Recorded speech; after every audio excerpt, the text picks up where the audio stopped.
స్తోత్రం తండ్రి.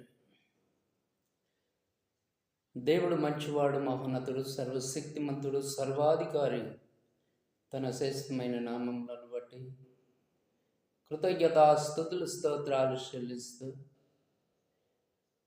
ఈ అంశమును ఇనుసున్న మీ అందరికీ నా హృదయపూర్వకంగా మా కాపరి మినిస్ట్రీ తరపున, మా సంఘము తరపున మీ అందరికీ నా హృదయపూర్వకంగా ఈ రికార్డును విని తృప్తిపడి సంతోషించి మమ్మల్ని ఆశీర్వదించగలరని ప్రభువు యేసు నామములో అడుగుతూ ఈ అంశాన్ని మొదలు పెట్టబోతున్నాను. యేసు ఎందుకు చనిపోయాడు? యేసు ఎందుకు చనిపోయాడు? బైబిల్ ఇచ్చే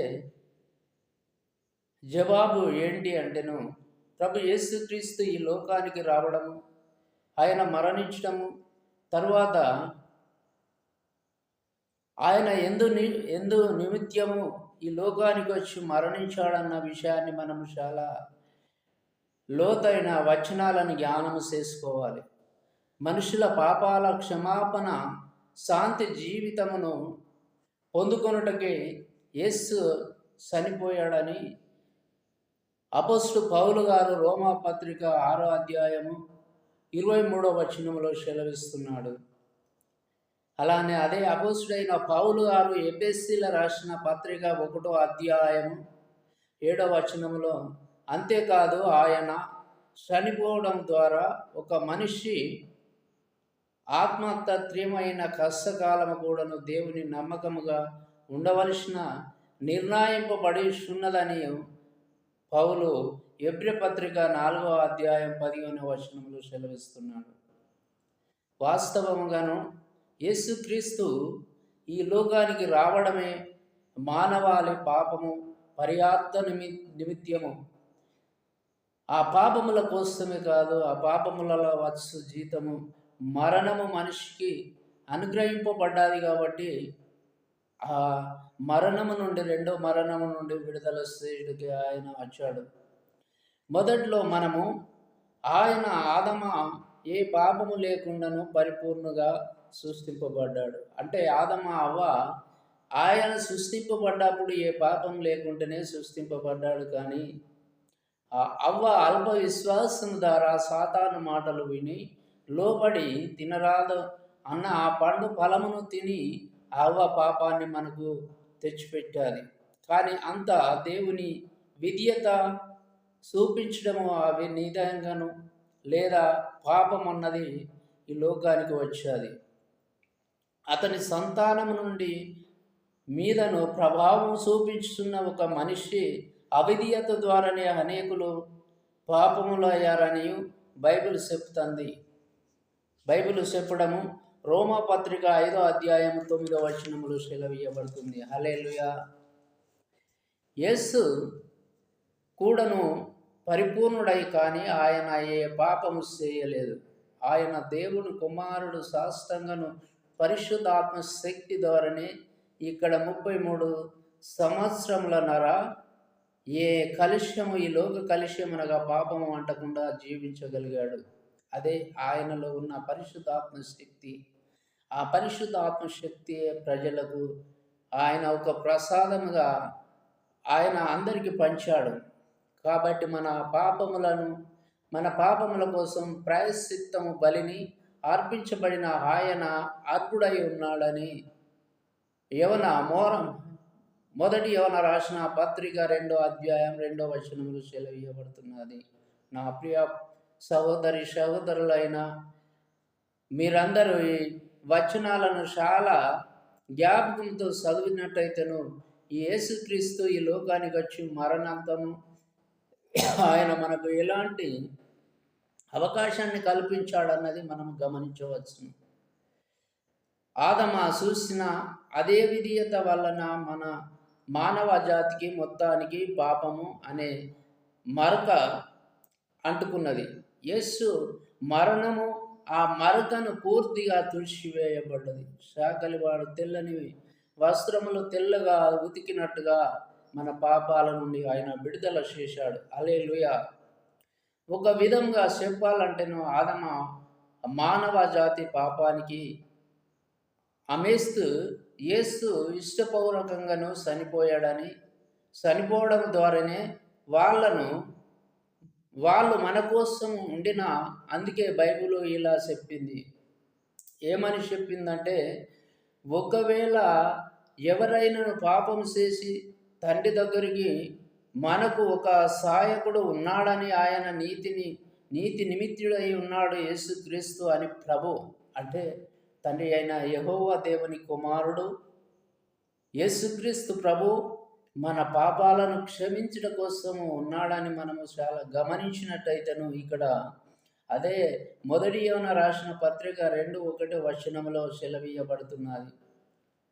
తన మీద విశ్వాసం ఉంచే ఏ ఒకరైనను నాశనము కాకుండాను శాస్త్ర జీవితాన్ని పొందుతారని యేసు చనిపోయాడు. హల్లెలూయా. అపోస్తలుడైన యోన రాసిన పత్రిక 3:10 సెలవిస్తున్నారు. తన మీద విశ్వాసం ఉంచిన వారి కోసము ఆయన చనిపోయాడు. ఆయన చనిపోవడం ద్వారానే మూడవ దినమున ఆయన ఎలా పునరుద్ధరించాడో అలాగనే మనకును ఆ పునరుద్ధానము మనకు అనుగ్రహించాడని ఈ లేఖనాలు సెలవిస్తున్నాయి. హల్లెలూయా. ఆదాము నిరంతరము జీవించేలా పడ్డప్పటికైనా పాపము చేయడం వల్లనే అతనికి మరణము పడిందని లేఖనాలు సెలవిస్తున్నది. దేవుడు ఎలాంటి కలుష్యం లేని జీవితాలను ఆదాము వాళ్ళకు ఇస్తను వాళ్ళ అల్ప విశ్వాసం ద్వారా ఆ సర్పము మాటలు విని పాపంలో పడవేశారు. ఆ పాపం వల్లనే మనకు అందరికీ ఒక తల్లిదండ్రులు చేసిన ధనం ఉంటేనో అది కుమారులకు ఇవ్వబడుతుంది, వాళ్ళు చేసిన పుణ్యం ఉంటేనో కుమారులకు ఇవ్వబడుతుంది, వారు చేసిన ప్రతిదీ ఒక కుమారులకు ఇవ్వబడినట్టుగా ఆదాము హవ్వలు చేసిన పాపము మనందరికీ శారాల ప్రకారము మనందరి మీదకి వచ్చేది. పాపమే కాదు, పాపముతో పాటు మరణము కూడా మనందరికీ ఇక్కడ ఏర్పరచబడ్డది.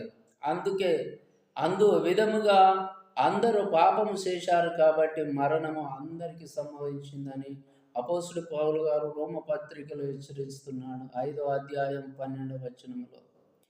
అదే విధముగా వారు చేసిన పాపాలను అందరు పాపం చేస్తున్నారు కాబట్టి మరణం అందరికీ వచ్చిందని చెప్పి పౌలు గారు ఇక్కడ సాక్ష్యం ఇస్తున్నాడు. హల్లెలూయా.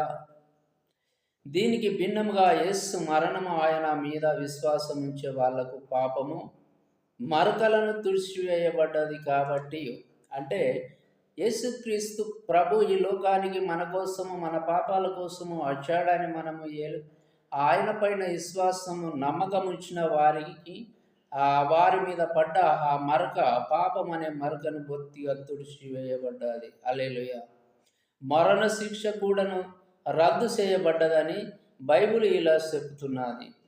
పాపము మరకతో కలిసి రాజ్యాంగాన్ని ఏలనాటి నీతి ద్వారాన అపరాధముల రాజు ఎలాని దేవుడు చేశాడో మన ప్రభు అయిన యేసుక్రీస్తు ద్వారా శాస్త్ర జీవితాన్ని పొందేలా దేవుణ్ణి ఉద్దేశించారు. హల్లెలూయా.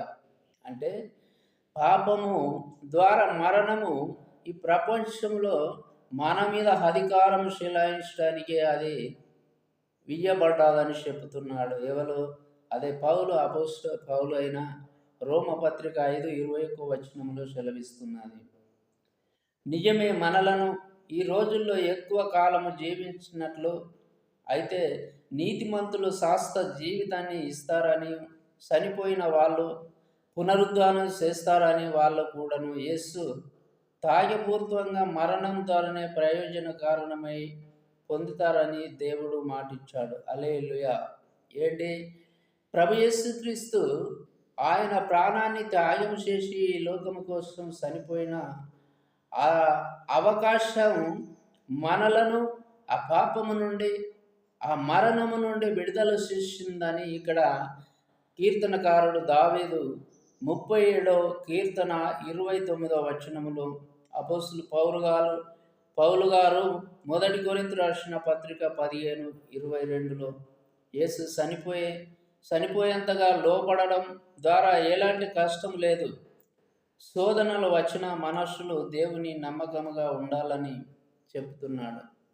ఆయన చనిపోవడానికే లెక్క చేయలేదు, కానీ మనము మాత్రము శోధనలు వచ్చినప్పుడు మనము దేవుణ్ణి మర్చిపోతామని ఇక్కడ లేఖనాలు సెలవిస్తున్నాయి. హల్లెలూయా.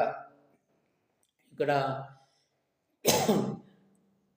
నిరూపించబడిన ఫలించటము పరిపూర్ణం యొద్ద శరీరము ఉన్న ఆదమ తన అధికారాన్ని దానికోసము ఆశపడి దేవునికి విధేయత చూపించలేడని ఆదికాండము 2వ అధ్యాయం 16-17 వచనము, 3వ అధ్యాయం 6వ వచనములో తర్వాత దేవుని ప్రధాన శత్రువు అయిన సాతాను ఏ మనిషిని స్వార్థంతోనూ దేవుని ఆరాధించడానికి ప్రార్థన మీద వస్తే ఏదైనా చేయగలడని ఆరోపించాడు యోబు భక్తుడు.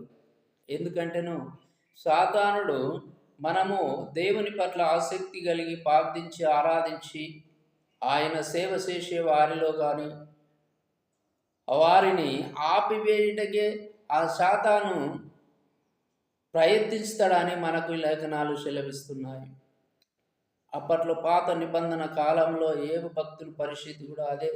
దేవుని చేత పరిశోధించబడి ఆయన కుటుంబాన్ని పోగొట్టుకున్నాడు. తన ఉన్న ఆస్తిని అంతస్తును అన్నిటినీ పోగొట్టుకొని అయినను కూడా దేవుణ్ణి మరవకుండా దేవుని పైన విశ్వాసంతో ఒక మాట అయినా చెప్పలేదు. అన్నీ పోయాయి. ముగ్గురు కుమార్తెలు కుమారులు ఉన్న ఆస్తి అంతస్తులు అన్నీ పోయినప్పటికైనాను చివరికి ఆయన శరీరం కుళ్ళిపోయి ఆయన సావు బ్రతుకుల మధ్యలో ఉన్నప్పుడైనను వారి స్నేహితులు ఇద్దరు భార్య వచ్చి, ఇంకా దేవుడు అని ఎందుకు నీవు పట్టుకొని ఉన్నావు, దేవుణ్ణి విడిచిపెట్టి సీకొట్టి రమ్మని భార్య అన్నప్పుడు, పిచ్చిదాన మాటలు ఎందుకు పలుకుస్తున్నావు, నాకు దేవుడు ఇచ్చినవి దేవుడు తీసుకొని నేను నా తల్లి గర్భంలో నుండి నేను దిగంబరుగా వచ్చి దిగంబరుగానే వెళ్ళిపోతాను.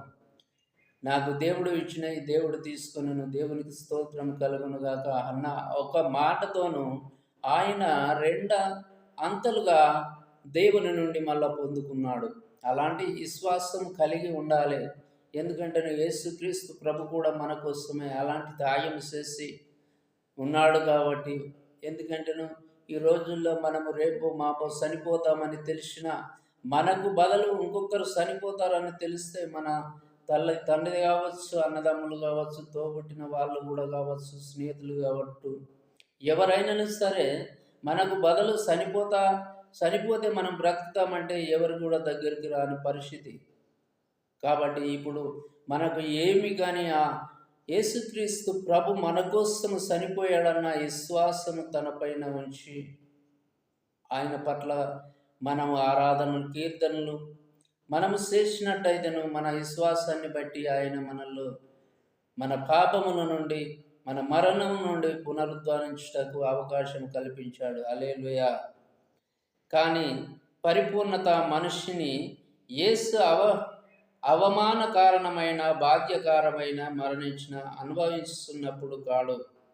దేవునికి లోబడి ఆయనకు విశ్వాసము నుండి ఉండాలన్న ఆ లేఖనాల గురించి ఎబ్రీ పత్రిక 7:26లో సెలవీయబడుతుంది.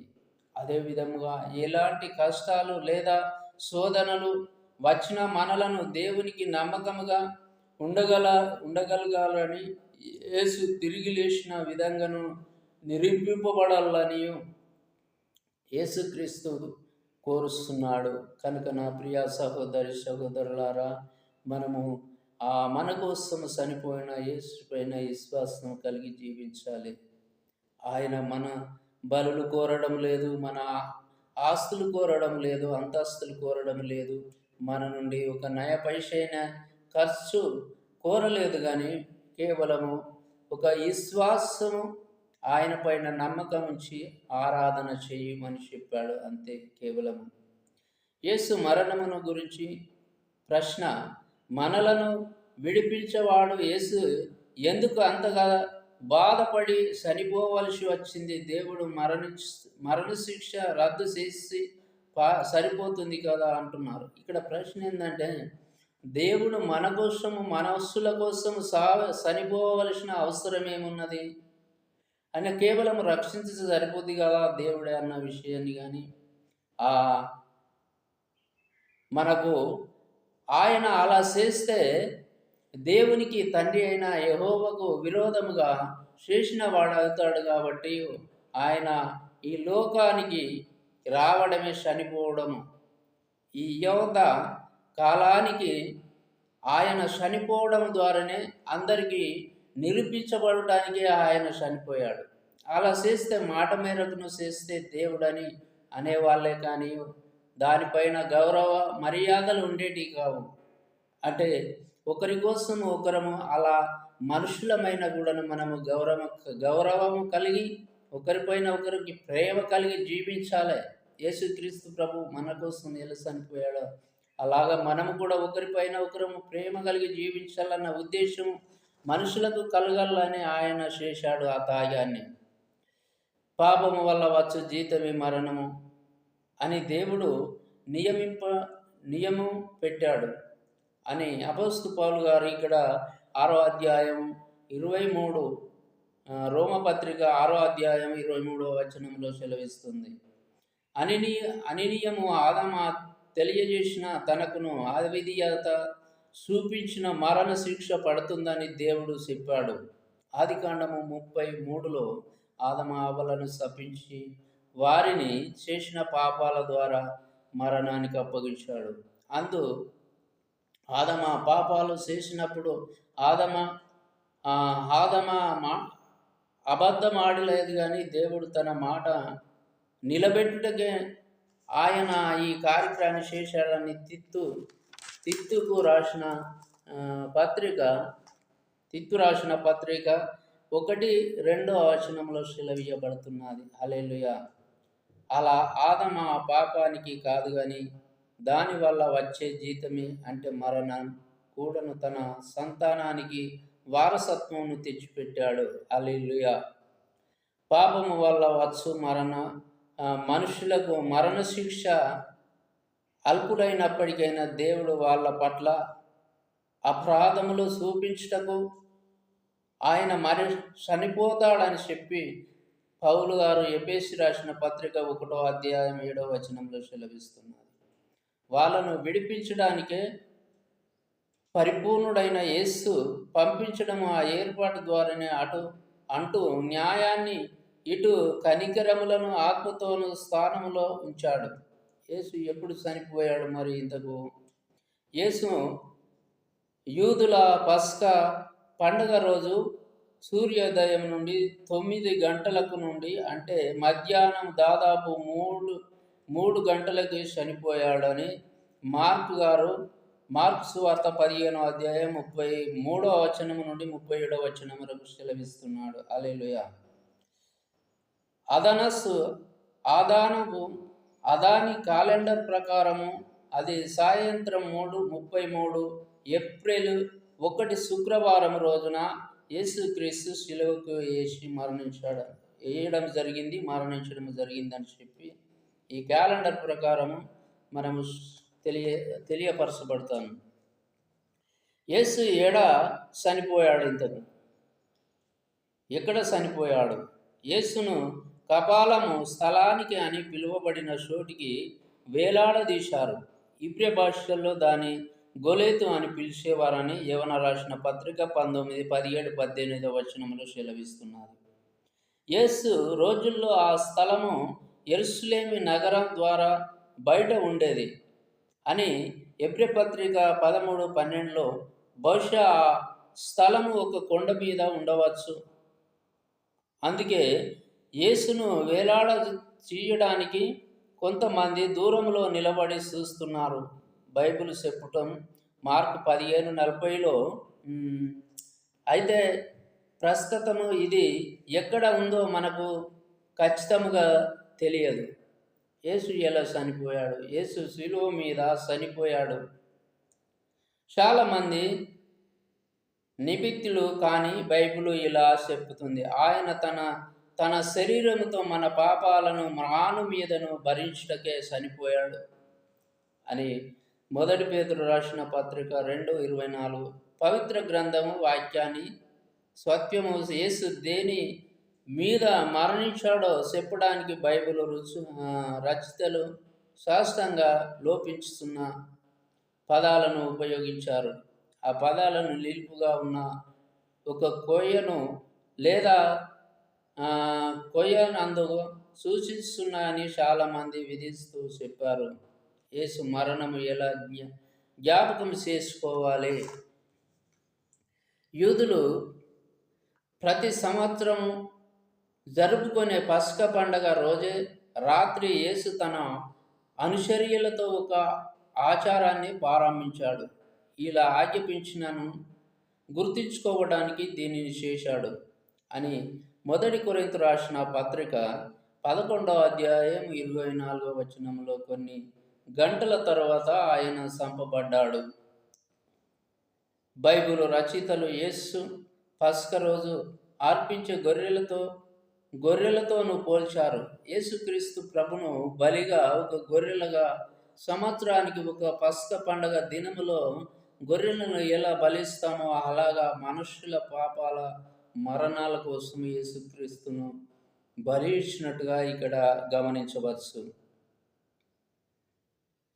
ఇశ్రాయేలు బానిసత్వం నుండి విడుదల పొందారని పస్కా ఆచారాలను గురించి చేసింది. అదే విధముగా క్రైస్తవులు పాప మరణాల నుండి విడుదల పొందారని యేసుక్రీస్తు మరణము జ్ఞాపకార్థం ఆచారాన్ని గురించి చేసింది.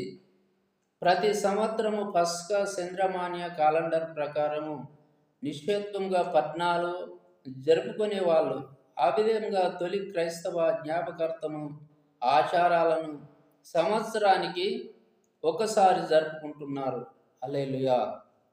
ప్రపంచవ్యాప్తంగాను లక్షల మంది ప్రజలు ప్రతి సంవత్సరము నిశ్చయాన్ని 14వ తేదీని వస్తుల్లోనే రోజుల్లో యేసు మరణ జ్ఞాపకార్థము చేసుకుంటున్నారు. హల్లెలూయా. కాబట్టి నా ప్రియ సహోదరులైన మనము ఈ వచనాలను చాలా చదివి జ్ఞానించి యేసుక్రీస్తు మరణానంతరము ఎందుకు ఈ లోకానికి వచ్చి మరణించవలసిన అవసరం అంటేను, పాత నిబంధన కాలములో ధర్మశాస్త్రాన్ని అనుసరించి జీవించే అవకాశం మానవులకు లేదు కాబట్టి ఆ అవకాశాన్ని ఆయన తీసుకొని ఆ పాత నిబంధన దానిని తొలగించట కోసమే ఆయన ప్రాణాన్ని త్యాగం చేశాడు. పాత నిబంధనలో ధర్మశాస్త్రాన్ని అనుసరించి జీవించాలన్నది వాక్యము 10 ఆజ్ఞలలో మాట. కానీ ఈ కొత్త నిబంధనకు వచ్చేసరికల్లా ఆ 10 మాటలను 2 మాటలతో యేసుక్రీస్తు చెప్పాడు. కేవలం అప్పుడు ధర్మశాస్త్రాన్ని అనుసరించి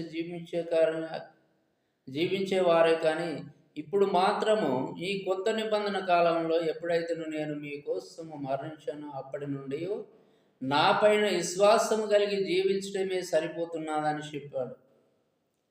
నేనే దేవుడనని మనస్పూర్వకంగా, ఆత్మపూర్వకంగా, శక్తిపూర్వకంగా, బలముపూర్వకంగా నమ్మాలి. మొదటి మాట. రెండో మాట, నన్ను వలె మీ పొరుగు వారిని ప్రేమింపవాలనని, మిమ్ము వలె మీ పొరుగు వారిని ప్రేమింపవాలని అన్నది రెండో మాట. నేను దేవుడనని మొదటి మాట, నిన్ను వలె మీ పొరుగు వారిని ప్రేమించడం రెండో మాట. ఇట్టి మాటలకు మిన్న మరి ఏమి లేదని ప్రభు యేసుక్రీస్తు ప్రజలకు హెచ్చరించాడు. హల్లెలూయా. ఆ 2 మాటలను మనం జ్ఞాపకం చేసుకొని మాటలను అనుసరించి మన వల్ల మన పొరుగు వారిని ఏ విషయంలో కావచ్చు ఆ విషయంలో మనము మన పొరుగు వారిని ప్రేమించాలి.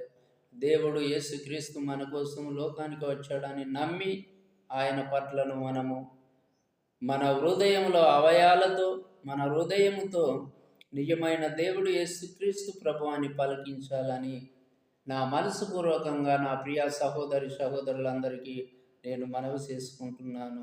ఈ వాక్యము దేవుడు దీవించునుగాక. ఈ వాక్యమును విని ధ్యానించి మమ్ములను మా సంఘాన్ని ఆశీర్వదింపగలరని ప్రభు యేసుక్రీస్తు పరిశుద్ధ నామములో వేడుకొనిస్తున్నాము.